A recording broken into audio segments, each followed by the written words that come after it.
Hi everyone, my name is Megan Williams and today I would like to give you my final briefing on my selected leadership topic, good briefings. So what is a briefing? Well, by the end of this course we will have all given 3 briefings and listened to numerous others. But just to be clear, a briefing is the most effective method that a leader can use to present information to the group. Through this briefing, I'm going to talk to you about why leaders give briefings, what characterizes a good briefing, and why a good briefing is important. So first, why do leaders give briefings? Well, there are many reasons that leaders give briefings, but the main reason that a leader gives a briefing is to just explain information to their group.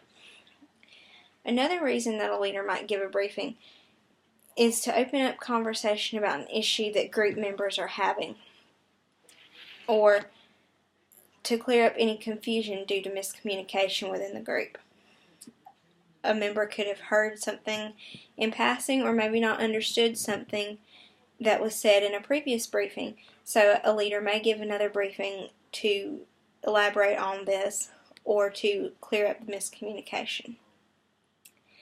And another reason that a leader may give a briefing is to talk about changes that are coming to the group, such as if leadership position is changing, or if there's a new leader coming to the group, they may give a briefing to explain why these changes are happening or what's to be expected of them now, and or if a lot of people are joining the group and how that changes things. Next, what characterizes a good briefing? Well, many things, but I've seen 3 main things that everything comes back to in good briefings. And those things are clarity, organization, and confidence.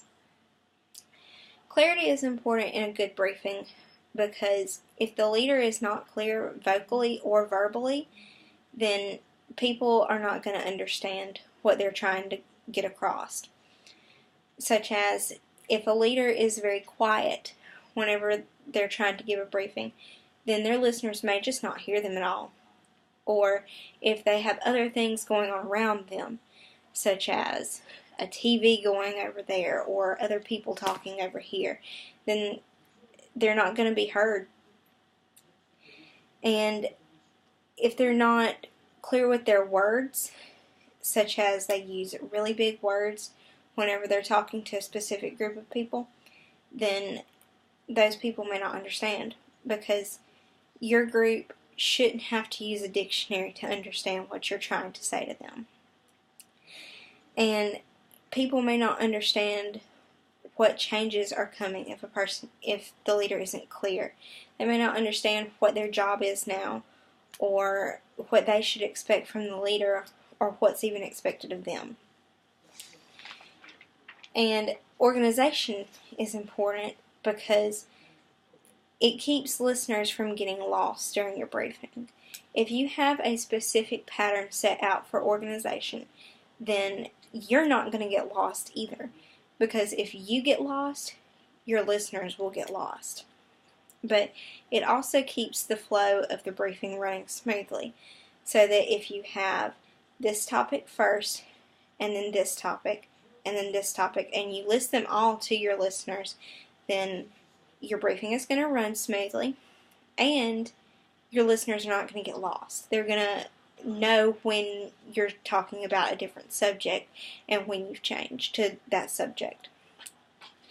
Confidence is another important factor in good briefings, because if the leader expresses a lot of nervousness, such as fidgeting, stuttering, shuffling their papers, saying a lot, things like that, then their listeners aren't going to listen anymore. So it's important so that the listeners don't just go off into la la land and ignore them. It can also cause the listeners to lose confidence in their leader, and it can also cause the listeners to lose confidence in the group, which is the bigger part of that. And if the listeners lose confidence in their group, then things are not going to operate so smoothly, because they're not going to think that they are capable of accomplishing these tasks. And another reason that confidence is important is because the listeners may not think that you actually know what you're talking about, or that you're even credible if you don't have confidence. They may think that, no matter how intelligent you are, you don't really understand what you're talking about. So if they had any questions, then they probably wouldn't come to you afterwards to ask you, to clarify that.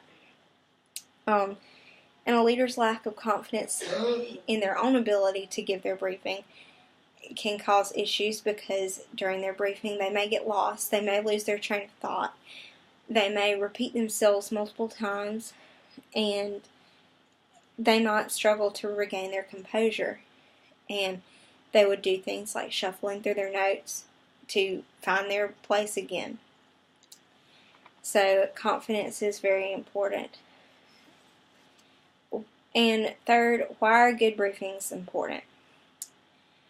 The good briefings are important because they help the group to stay updated, and it helps the members of the group stay on the same page as the leader, so that everybody knows what's going on and nobody is lost.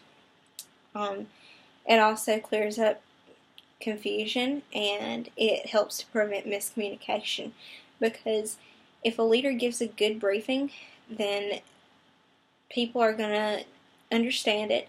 Ideally, everyone will understand, and everyone will know what they're supposed to do from that point forward. It also helps the group to operate smoothly, so that if, say, for a team or a group or something, they have like a game on Friday, and things have to be done before that game, then the people who have to do those things, that are in charge of all those things getting done, will know what things have to be done in the right order, so that this game will run smoothly.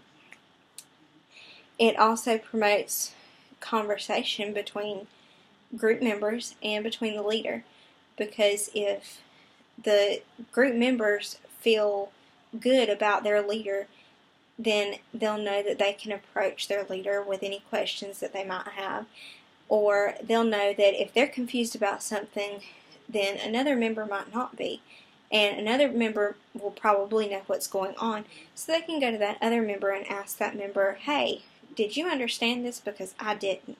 And they know that they're going to get a good explanation.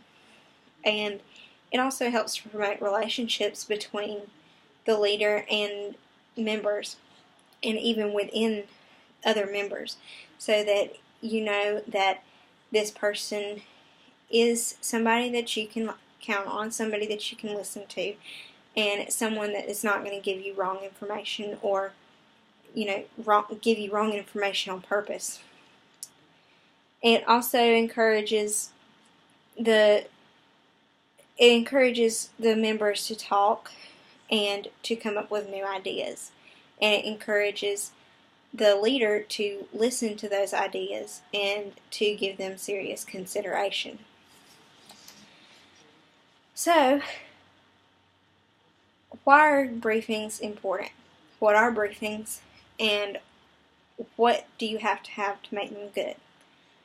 Well, leaders give briefings for a lot of different reasons, and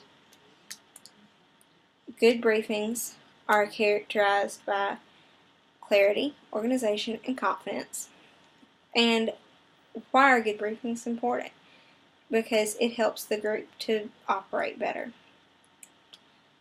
And I hope you guys have enjoyed this semester, and good luck to everyone. And it's been a good time going through this class with everyone. Thanks.